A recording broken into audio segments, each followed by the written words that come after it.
नमस्कार, news blast में आप सभी का बहुत स्वागत है और आपके साथ मैं हूं दीपा। फिलहाल चलिए खबरों की तरफ आगे बढ़ते हैं। पहली बार पीसीसी में 2 प्रभारी सचिवों की ड्यूटी। जी हां, पहली दफा पीसीसी में 2 प्रभारी सचिवों की ड्यूटी। ललित तूनवाल, राम सिंह कसवा मुस्तैद हैं और ये 2 प्रभारी सचिवों की ड्यूटी वहां पर ललित तूनवाल, राम सिंह कसवा की मुस्तैदी। दोनों का अलग अलग तंत्र पीसीसी में मौजूद है। चुनावी क्षेत्रों का जिम्मा कसवा के हाथ में है। इनको काम बांट दिए गए और पीसीसी में इनकी मौजूदगी लगातार है। इनके अलग अलग तंत्र हैं जो वहां पर लगातार मुस्तैदी के साथ रहते हैं। चुनावी क्षेत्रों का जिम्मा कसवा के हाथ में है। संगठन गतिविधियों की जिम्मेदारी तूनवाल के पास है और साथ ही पीसीसी चीफ की पीसी के वक्त दोनों साथ में मौजूद रहते हैं। अक्सर जब भी डोटासरा साहब पीसीसी करते हुए दिखाई देते हैं तो दोनों की मौजूदगी होती है और संगठन गतिविधियों की जो जिम्मेदारी है वो तूनवाल के पास दे दी गई है।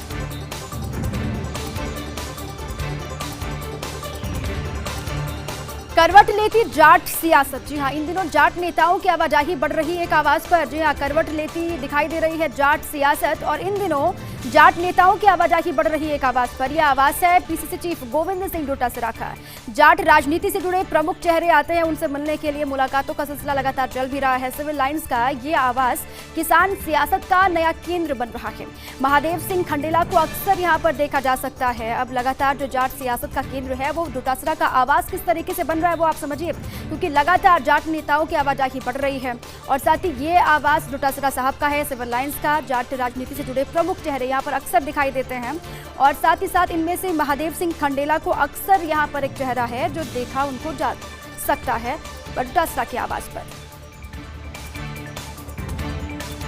सिविल लाइंस के 14 नंबर बंगले की सियासत क्या है वो भी आप समझिए। नरपत सिंह रजवी नहीं खाली कर रहे बंगला। सिविल लाइंस के 14 नंबर बंगले की सियासत, नरपत सिंह रजवी नहीं खाली कर रहे बंगला। महेश जोशी ने एक बार सीएम से गुजारिश की।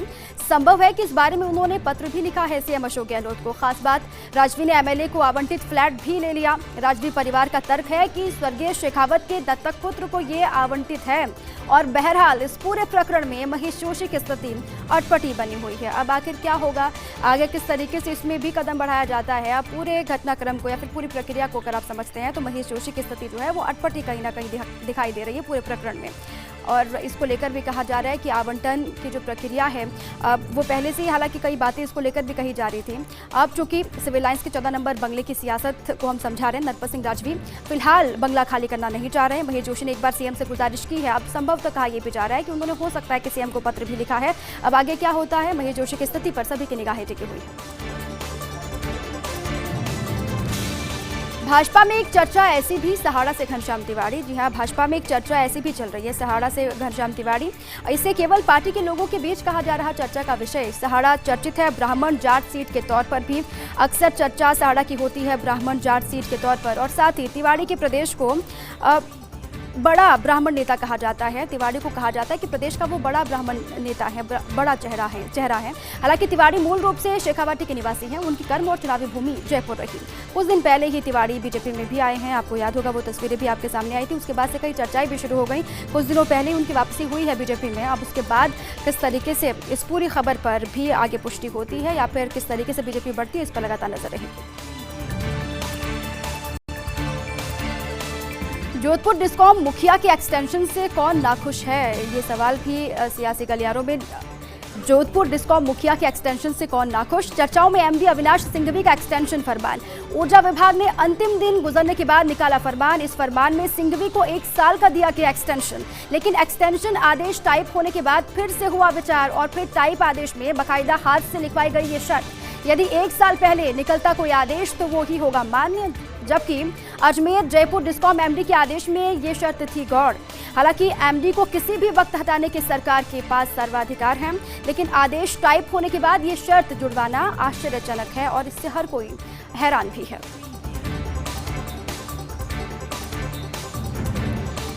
मीटिंग के मिनट्स में झलकी साहब की नाराजगी। जी हां, 17 फरवरी को जलदाय विभाग की मीटिंग हुई थी, बेहद महत्वपूर्ण मीटिंग थी और इस मीटिंग के जो मिनट्स में साहब की नाराजगी झलकी है। 17 फरवरी की तारीख जब बेहद अहम मीटिंग हुई, एसीई सुधांश पंत ने वीसी के माध्यम से ली थी मीटिंग। अब जाकर तैयार हो पाई इस मीटिंग के मिनट्स। जी हां, और मीटिंग के मिनट्स में साहब की नाराजगी का जिक्र हुआ। जल जीवन मिशन की धीमे कामों के लिए नाराजगी जाहिर की गई। 43,000 गाँव में से महज 359 गाँव में पहुंचा नल और 1% से भी कम रेट पर सुधांश पंत ने नाराजगी जाहिर की। ओटीएमपी के तहत 1214 स्कीम स्वीकृत की गई विभाग में, लेकिन महज 377 स्कीम में ही टेंडर स्लॉट किए गए अब तक, और स्कीम की डीपीआर बनाने में देरी पर भी नाराजगी जाहिर की गई है। अब जो मीटिंग्स के मिनट्स हैं उनमें जिक्र हुआ है नाराजगी का।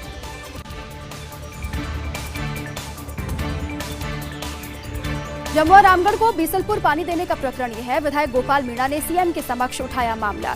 जी हां, जम्मू और रामगढ़ को बीसलपुर का पानी देने का पूरा मसला है। विधायक गोपाल मीणा जिन्होंने सीएम के समक्ष ये मुद्दा उठाया, ये मसला उठाया था, इसके बाद सीएमओ से जलदाय विभाग के पास भेजा मामला, और साथ ही अब एसीई सुधांश पंत ने मामले से जुड़ी फाइल सीएमओ भेजी है। यूओ नोट के साथ फाइल भेजी गई सीएमओ में, और बीसलपुर के मौजूदा ढांचे से जयपुर को 820 एमएलडी की आपूर्ति हो सकती है, और वर्तमान में जयपुर को 600 एमएलडी पानी ही दिया जा रहा है। ऐसे में मौजूदा ढांचे से जम्मू और रामगढ़ को पानी देना संभव नहीं है। अब इसमें किस तरीके से भी आगे बढ़ा जाता है वो भी बेहद महत्वपूर्ण है। अब बीसलपुर से ओवरफ्लो होने की स्थिति में पानी देने पर लिखा, और इस कार्य का फैसला जल संसाधन विभाग के स्तर पर होना है, जिस पर भी लगातार नजर रहेगी। भवानी सिंह पोलो कप के फाइनल का रोचक नजारा भी निकलकर सामने आया। फाइनल में आमने सामने खेल रहे पिता पुत्र, जी हां, भवानी सिंह पोलो कप के फाइनल का रोचक नजारा, रोचक तस्वीर वहां से दिखाई दी। फाइनल में आमने सामने खेल रहे पिता पुत्र पीरामल टीम से खेल रहे हैदराबाद के स्टार खिलाड़ी शमशेर अली। ये आज चर्चा का विषय भी दिन भर बना रहा। तो विरोधी टीम सोना पोलो से खेल रहे उनके बेटे हूर अली। संजय कपूर की जगह आज खेलने का मौका मिला हूर अली को, और शम्मा के नाम से मशहूर शमशेर हैं जयपुर में बेहद पसंद खिलाड़ी उनको माना जाता है, बेहद पसंद भी उनको किया जाता है। आज फाइनल में शमशेर कर रहे शानदार प्रदर्शन, और फाइनल में पिता पुत्र कर रहे गेंद पर नियंत्रण की पूरी कोशिश। पिता पुत्र में ये मुकाबला देखकर हर कोई दंग हो गया है। जब दोनों ही मैदान में उतरे और दोनों एक दूसरे के साथ मैच खेलते हुए दिखाई दिए तो ये चर्चा का विषय बन गई। फाइनल में आमने सामने पिता और बेटे कैसे मैदान में दिखाई दिए वो भी दिलचस्प है। पिरामल टीम से हैदराबाद के स्टार खिलाड़ी शमशेर अली दिखाई दिए, तो विरोधी टीम से सोना पोलो से उनके बेटे हूर अली मैदान में दिखाई दिए। संजय कपूर की जगह आज खेलने का मौका हूर अली को दिया गया, और इसके बाद ये चर्चा शुरू हो गई। शम्मा के नाम से मशहूर हैं शमशेर, और साथ ही जयपुर में उनकी फैन फॉलोइंग भी है, उनको पसंद भी किया जाता है। आज फाइनल में शमशेर शानदार परफॉर्म कर रहे हैं। फाइनल में पिता बेटे को देखकर हर कोई रोमांचित है, और साथ ही हर कोई दंग ही रह गया। भरतपुर के कामा से खबर है। डांस पार्टी में फायरिंग का वीडियो वायरल का ये पूरा प्रकरण है। डांस पार्टी में फायरिंग का वीडियो सोशल मीडिया पर वायरल हुआ था, वो ये पूरा मसला फर्स्ट इंडिया न्यूज की खबर का बड़ा असर यहाँ पर हुआ। फर्स्ट इंडिया पर खबर चलने के बाद पुलिस हरकत में आ गई। कैथवाड़ा थाना पुलिस ने गढ़ी झील पट्टी में दी दबिश, और फायरिंग करने वाले एक युवक को पुलिस ने पहचान भी लिया है, उसकी पहचान हो चुकी है। फायरिंग करने वाले युवक की पुलिस टीम कर रही सरगर्मी से तलाश, और शादी समारोह से पहले डांस पार्टी में फायरिंग का वीडियो वायरल हुआ। कैथवाड़ा थाना क्षेत्र के गढ़ी झील पट्टी का ये पूरा मसला है। एक युवक की पहचान हो चुकी है। अब सरगर्मी से पुलिस की अलग अलग टीमें उसकी तलाश कर रही हैं। जल्द से जल्द गिरफ्तारी भी हो जाएगी। डांस पार्टी जिसमें फायरिंग का वीडियो वायरल, फर्स्ट इंडिया पर खबर चली, प्रमुखता से उस खबर को दिखाया गया। उसके बाद पुलिस प्रशासन की टीम हरकत में वहां पर आती है।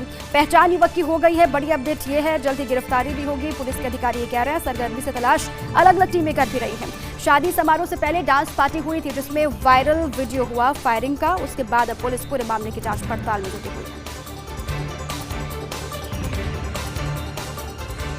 हाथ छोड़कर आपके दफ्तर में झाड़ू पकड़ने की तैयारी चल रही है। जी हाँ, ये हम क्यों कह रहे, पूरी खबर समझिए। हाथ को छोड़कर टाटा बाय करके आपके दफ्तर में झाड़ू पकड़ने की तैयारी चल रही है। कांग्रेस से निराश नेता सिर्फ भाजपा में ही नहीं जाते, जो कांग्रेस से निराश हो जाते हैं, खफा हो जाते हैं, नाराजगी जाहिर करते हैं, वो सिर्फ भारतीय जनता पार्टी का हिस्सा नहीं बनते, बल्कि आपकी तरफ भी दिलचस्पी बढ़ रही है हाथ वालों की।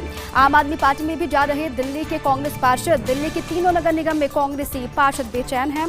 14 फरवरी को 2 पार्षद आम आदमी पार्टी में शामिल, 27 में से करीब 1 दर्जन पार्षद पाला बदलने को तैयार हैं। अब लगातार ये कहा जा रहा है कि जो कांग्रेस का दामन दिल्ली में छोड़ रहे हैं, वो भले ही पार्षद ही क्यों ना हो, वो आपके खेमे में जा रहे हैं।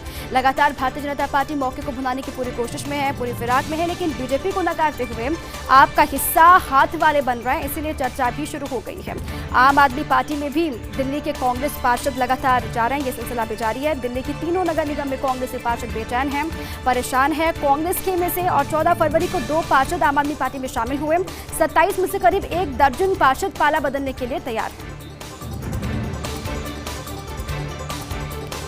भारतीय जनता पार्टी में लेटर बम चल रहा है। जी हाँ, भाजपा में लेटर बम, ये हम क्यों कह रहे हैं वो खबर भी आपको समझनी होगी। भाजपा की गुटबाजी पहुंची विधानसभा तक।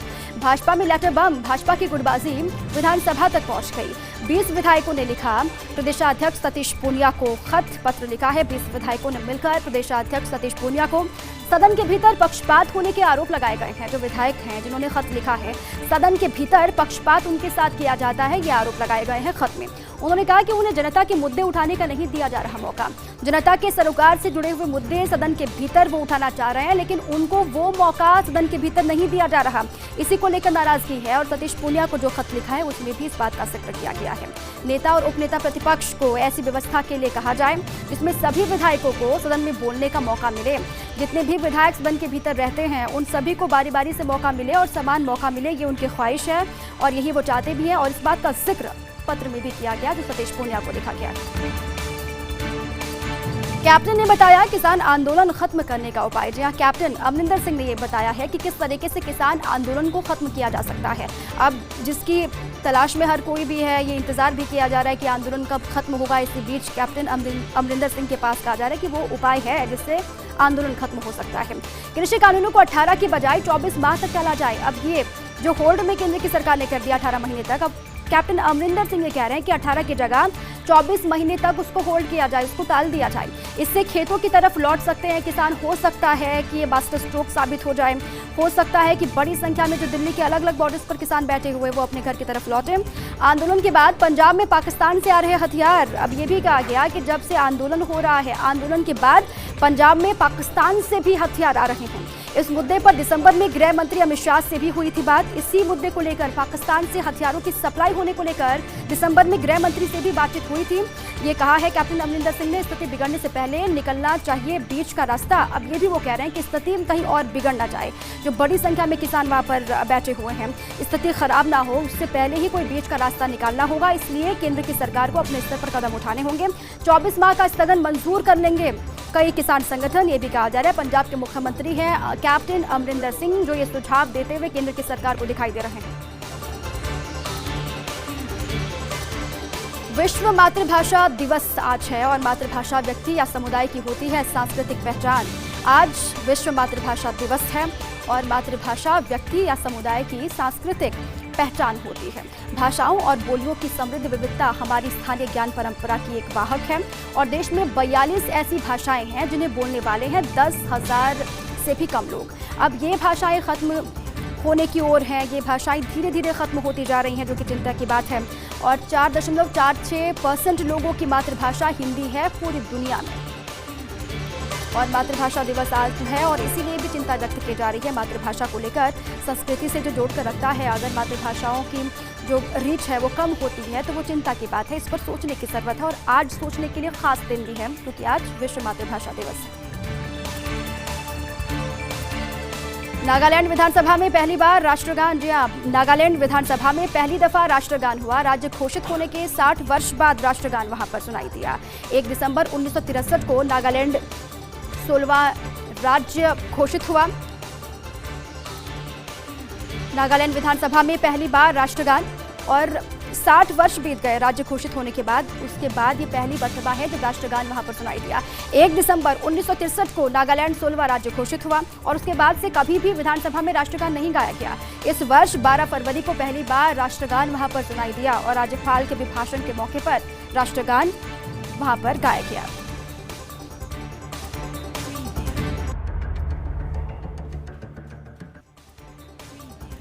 के बाद एक बार फिर से आप सभी का स्वागत है। चलो एक बार फिर से आगे बढ़ते हैं खबरों की तरफ। कुछ दिनों से साइड लाइन चल रहे हैं प्रभात झा। जी हाँ, कुछ दिनों से साइड लाइन चल रहे हैं प्रभात झा, दिखाई नहीं दे रहे, सक्रिय नहीं है। मध्य प्रदेश भाजपा के पूर्व प्रदेश अध्यक्ष, पूर्व राष्ट्रीय उपाध्यक्ष रहे प्रभात झा सीन से बाहर दिखाई दे रहे हैं, सीन में है ही नहीं। संघ के एक नेता ने इसकी सुध ली और प्रभात झा को कोई उचित कार्य सौंपने की सिफारिश संघ के एक नेता की तरफ से की गई है। अब जल्द ही किसी राज्य में राज्यपाल बन सकते हैं प्रभात झा। ये भी जानकारी उनको लेकर मिल रही है कि हो सकता है कोई बड़ी जिम्मेदारी उनको जल्द ही मिले, जल्द ही किसी राज्य में राज्यपाल बन सकते हैं। और एक महत्वपूर्ण तथ्य ये है कि ग्वालियर के हैं प्रभात झा और साथ ही भाजपा की तरफ से ज्योतिरादित्य के खिलाफ मुखर थे। जब सिंधिया भाजपा का हिस्सा नहीं बने थे, उससे पहले चर्चाएं चल रही थी, तब प्रभात झा बेहद नाराज भी दिखाई दे रहे थे। हैं। अब सिंधिया भाजपा में है, प्रभात झा का दबदबा वहां पर घट गया है। आजकल ये तो यहां तक है कि भाजपा छोड़ भी सकते हैं प्रभात झा। भाजपा की तरफ से डिमोलिनेशन मैन किरीट सोमैया अक्सर करप्शन के मुद्दे उठाते रहे हैं। किरीट सोमैया और लोकसभा चुनाव के बाद से नेपथ्य में थे किरीट और मुंबई के तेज तर्रार विधायक और सांसद रह चुके हैं सोमैया। 2019 के बाद से महाराष्ट्र प्रदेश भाजपा उपाध्यक्ष और अब शिवसेना के खिलाफ कमर कस रहे किरीट सोमैया और लगातार कई मुद्दे वहां पर उठा भी रहे हैं। करप्शन के अगेंस्ट भी बोलते रहते हैं। उद्धव सरकार का भ्रष्टाचार उजागर करेंगे किरीट सोमैया। लगातार एक्टिव मोड में एक बार फिर से आ गए हैं। बीच में कहीं लुप्त हो गए थे, दिखाई नहीं दे रहे थे, सक्रिय तौर पर सक्रियता दिखाई नहीं दे रही थी राजनीति में, लेकिन एक बार फिर से शिवसेना के भ्रष्टाचार का उजागर करने में लगे हुए हैं। करप्शन के मुद्दों को अक्सर वो वक्त वक्त पर उठाते रहते हैं। शादी समारोह में पकी सियासी खिचड़ी। जी हां, शादी समारोह का दौर भी चल रहा है। ऐसे में शादी समारोह में पकी सियासी खिचड़ी। यूपी में अगले साल चुनाव के लिए सियासी माहौल बनना शुरू हो गया है। उत्तर प्रदेश में अगले साल विधानसभा के चुनाव होने हैं और उससे पहले जो सियासी जमीन वहां पर तैयार की जा रही है, सियासी माहौल जो है वो बनना शुरू हो गया है। AIM-MIM प्रमुख असदुद्दीन ओवैसी की हुई मुलाकात। AIM प्रमुख है असदुद्दीन ओवैसी, जिनकी मुलाकात हुई एक शादी समारोह में प्रगतिशील समाजवादी पार्टी के प्रमुख शिवपाल यादव से।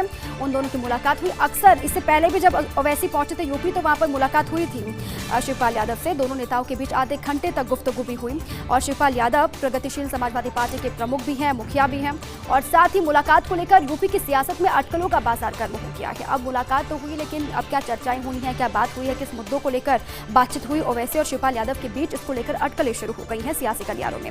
संभवतः दोनों के बीच गठबंधन को लेकर गहन चर्चा हुई। अब क्या यूपी चुनाव में ओवैसी वहां पर प्रगतिशील समाजवादी पार्टी से गठबंधन करने वाले हैं, शिवपाल के साथ दिखाई देंगे, इसको लेकर भी कई चर्चाएं चल रही हैं। और जब दोनों के बीच मुलाकात हुई तो कयास यही कि गठबंधन को लेकर ही गहन चर्चा हुई है दोनों के बीच में। महाराष्ट्र में फिर लगेगा लॉकडाउन। बढ़ते कोरोना केसों के बीच उद्धव ठाकरे ने लोगों को चेता दिया है। अब एक बार फिर से क्या महाराष्ट्र में लॉकडाउन की तस्वीर उभर कर सामने आ रही है। कोविड के केसेस एक बार फिर से लगातार बढ़ रहे हैं। बढ़ते कोरोना के केसों के बीच उद्धव ठाकरे ने लोगों को चेतावनी दी है, चेताया है। महाराष्ट्र में शनिवार को कोरोना वायरस के 6281 ताज़ा मामले निकल कर आए, जो कि कम नहीं है, बहुत ज्यादा है। मुख्यमंत्री उद्धव ठाकरे ने लॉकडाउन लगाने की बात कही है और लोगों से कहा है कि लोग नियम तोड़ने से बाज नहीं आ रहे हैं और अगर वो बाज नहीं आते हैं तो लॉकडाउन दोबारा लगाया जा सकता है।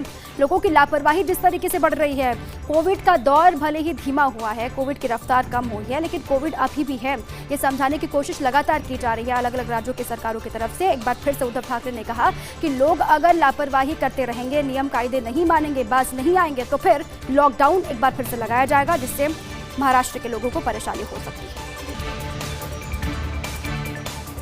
टीएमसी के 14 सांसदों पर भाजपा की पैनी नजर है। जी हां, टीएमसी के 14 सांसद जिन पर भारतीय जनता पार्टी की लगातार नजर बनी हुई है। यश ने चुनाव से पहले भारतीय जनता पार्टी का दामन थामा। यश टीएमसी सांसद नुसरत जहां के हैं करीबी दोस्त, बेहद करीबी वो रहे दोनों ही। नुसरत जहां, मिमी चक्रवर्ती समेत कई तृणमूल सांसदों पर भाजपा की पैनी नजर है। भाजपा उन्हें अपने खेमे में लाने की कोशिशों में लगातार जुटी हुई है। बंगाल में विधानसभा के चुनाव होने हैं और ऐसे में किस तरीके से टीएमसी में सेंधमारी की जाए, टीएमसी के प्रमुख चेहरों को वहां से छिटक कर भाजपा का हिस्सा बना लिया जाए, जो बीजेपी के लीडर्स है बंगाल के, वो लगातार इसी कोशिश में लगे हुए हैं और ये कोशिश बदस्तूर जारी भी है। तृणमूल को बंगाल के अलावा केंद्र की राजनीति में भी कमजोर करने की जुगत में बीजेपी लगी हुई है। बीजेपी बंगाल में तृणमूल कांग्रेस को, टीएमसी को कमजोर तो कर ही रही है, साथ में केंद्र की राजनीति में भी कमजोर करने की जुगत में लगातार जुटी हुई है। गुरुवार को ममता की मीटिंग में भी नहीं पहुंची मिमी चक्रवर्ती। अब इसको लेकर भी कई बातें निकलकर सामने आ रही। क्या मिमी चक्रवर्ती को स्टेप लेने वाली हैं सियासी तौर पर, जो बहुत गहरा प्रभाव डालेगी बंगाल की राजनीति में? हालांकि अभी कुछ कह पाना बहुत मुश्किल है, लेकिन बीजेपी की कोशिश यही है कि बंगाल इलेक्शन से पहले तृणमूल के, टीएमसी के कुछ बड़े चेहरों को अपना हिस्सा बना लिया जाए। अब सीकर से इस वक्त की बड़ी खबर है। 4 लोगों ने एक साथ फांसी लगाकर आत्महत्या की है। सीकर से बड़ी जानकारी आपको दे रहे हैं। 4 लोगों ने एक साथ फांसी लगाकर आत्महत्या की। मानसिक अवसाद से भरा था पूरा परिवार। एक ही परिवार के ये हैं, माता पिता और 4 बेटियों ने लगाई फांसी। शहर के राधा किशनपुरा इलाके की ये पूरी घटना। 4 महीने पहले घर में जवान बेटे की हो गई थी मौत और सूचना के बाद पुलिस मौके पर पहुंची है। पूरे मामले की जांच पड़ताल की जा रही है। अब इसके पीछे की वजह क्या हो सकती है, पुलिस लगातार जांच भी कर रही है। बड़ी संख्या में लोगों की भीड़ भी वहां पर, हालांकि 4 लोगों ने एक साथ, जो परिवार के 4 लोग हैं, फांसी लगाकर जान दे दी, आत्महत्या की। इसके पीछे की वजह क्या हो सकती है कि किसी को खबर नहीं थी, मानसिक अवसाद बताया जा रहा है। मानसिक अवसाद में पूरा परिवार था, जिसकी वजह से ये बड़ा कदम उठाया और माता पिता 2 बेटियों ने फांसी लगाकर अपनी जान दे दी। शहर के राधा किशनपुरा इलाके की ये पूरी घटना, और 4 महीने पहले भी खबर वहां से ये आ रही है कि घर में जवान बेटे की मौत हो गई थी, जिसके बाद से पूरा परिवार अवसाद में था, परेशान था। सूचना के बाद पुलिस अब गहनता से जांच पड़ताल पूरे मामले की तफ्तीश कर रही है कि आखिर असल में वजह क्या हो सकती है। दिल्ली में बीजेपी राष्ट्रीय पदाधिकारियों की अहम बैठक हुई। बीजेपी अध्यक्ष जेपी नड्डा की अध्यक्षता में बैठक हुई। दिल्ली में बीजेपी राष्ट्रीय पदाधिकारियों की अहम बैठक और भारतीय जनता पार्टी के राष्ट्रीय अध्यक्ष नड्डा की अध्यक्षता में बैठक हुई। प्रधानमंत्री मोदी भी बैठक में शरीक हुए, मौजूद रहे। प्रधानमंत्री मोदी ने पंडित दीनदयाल को अर्पित की पुष्पांजलि। वसुंधरा राजे और सतीश पूनिया भी बैठक का हिस्सा बने। वी सतीश, चंद्रशेखर, अरुण सिंह, अलका गुर्जर, भूपेंद्र सैनी, जयराम जाटव, चेतन डूडी, जितेंद्र गोठवाल भी बैठक का हिस्सा बने। बैठक में 5 राज्यों के चुनाव को लेकर भी चर्चा हुई। अब लगातार चर्चा का दौर भी चल रहा है। बीजेपी लगातार कोशिश कर रही है, जहां जहां पर भी इलेक्शन होने, 5 राज्यों में विधानसभा के चुनाव होने, खासतौर से नजर वहीं पर है। अलग अलग राज्यों के मुख्यमंत्रियों से भी लगातार पीएम चर्चा कर रहे हैं। जहां पर बीजेपी शासित प्रदेश है, वहां पर किस तरीके से काम किया जा रहा है, खासतौर से उन राज्यों में पार्टी की स्ट्रैटेजी क्या हो सकती है जिससे विधानसभा चुनाव में जीत हासिल की जा सके। यही कोशिश है, वो खुद प्रधानमंत्री मोदी हो, केंद्रीय गृह मंत्री अमित शाह हो या फिर राष्ट्रीय अध्यक्ष जेपी नड्डा हो, हर किसी की कोशिश ये है कि जहां जहां पर भी चुनावी किला है, आने वाले इसी साल में, आने वाले कुछ महीनों में जहां पर इलेक्शन होने हैं, वहां पर किस तरीके से जीत दर्ज की जा सके, यही कोशिश। और इसीलिए आज की बैठक भी बेहद महत्वपूर्ण।